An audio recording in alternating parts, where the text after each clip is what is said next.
আমার ভালোবাসার মানুষেরা, আপনারা কেমন আছেন সবাই? আশা করি আপনারা সবাই খুবই ভালো আছেন।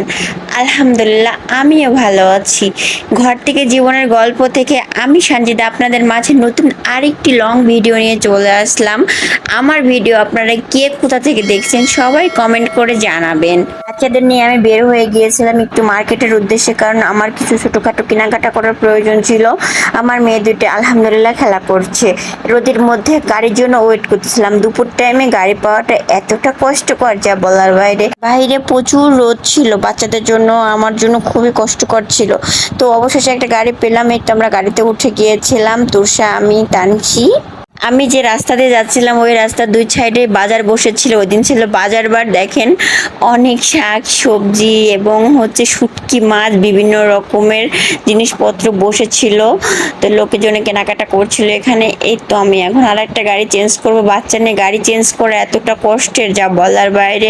তো আমি আরেকটা গাড়িতে উঠে গেলাম, এটাতে অবশ্য প্যারা পেতে হয়নি। যাই হোক, কি আর করা, বাচ্চা নিয়ে যাচ্ছি, একটু কষ্ট তো মেনে নিতেই হবে। আর খুবই প্রয়োজনের জন্য বের হয়ে গিয়েছিলাম আমরা। এখানে কেন দাঁড়িয়ে আছে জানেন? এখানে ট্রেন যাচ্ছিল আমাদের সামনে দিয়ে, তো জ্যামে আটকা পড়েছিলাম।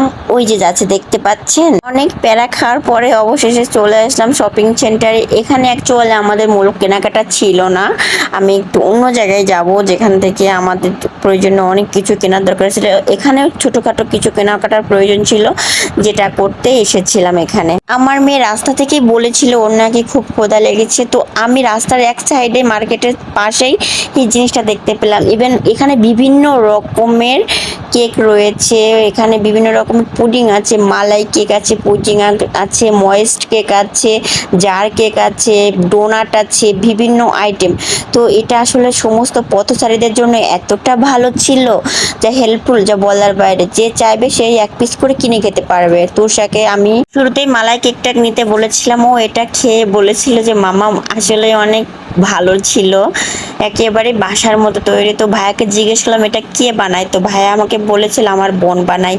তো ওনাদের চিন্তা ভাবনা আসলে অনেক ভালো, ওনারা বলেছিল জাস্ট পকেট মানি যাতে হোক আমাদের, এটাই চাই। যাই হোক, এখানে প্রতিটা আইটেমই খুবই স্বাস্থ্যসম্মত ভাবে ওনারা দিচ্ছিল এবং খেতে অনেক মজাদার ছিল। তুষা কয়েকটা ট্রাই করেছিল, ওর কাছে ভালো লেগেছিল, খেতে মজা লেগেছিল। ভাইয়াদের এই ধরনের কাজকে আসলে অ্যাপ্রিসিয়েট করা উচিত। আসলে বাংলাদেশের মতো জায়গায় থেকে এরকমের কাজ করা সবাই তো খুবই লজ্জায় পড়ে যায়, তাই না? কিন্তু লজ্জা না করে ওনারা যেটা করেছে আসলে খুবই ভালো কাজ করেছে।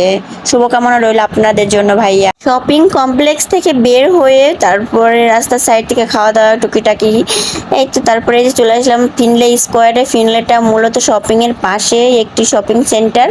যাই হোক, এখানে যে চলে আসার পরে আমার মেয়ে এখন খুবই এক্সাইটেড, কারণ সে এখন বারবার এটাতে ওঠানামা করবে, আপ ডাউন করতে তার ভীষণ ভালো লাগে। এই যে দেখছেন আবার নিচে নেমে গিয়েছে আমার মেয়েটা।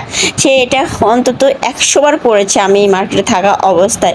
এটা তার একটা খুবই খুবই খুবই ভালো লাগার জায়গা এবং সেটা খুবই পছন্দ করে। আমি এসেছি বোরকা কিনতে, মূলত বোরকা, হিজাব, আরো অনেক কিছু বাচ্চাদের ছোটখাটো জিনিসপত্র কেনাকাটা। বোরখার প্রয়োজন হলে আমি সাধারণত ফিনলেতে চলে আসি। ফিনলেতে বোরখার হিউজ হিউজ কালেকশন থাকে এবং খুবই সুন্দর সুন্দর ডিজাইন পাওয়া যায় এখানে। এই তো অবশেষে কেনাকাটা শেষ করলাম। আর আপনারা সবাই কে কোথা থেকে আমার ভিডিওটা দেখছেন অবশ্যই অবশ্যই কমেন্ট করে জানাবেন। কেমন, আপনাদের একটু ভালোবাসায় আমি অনেক বেশি অনুপ্রাণিত হব।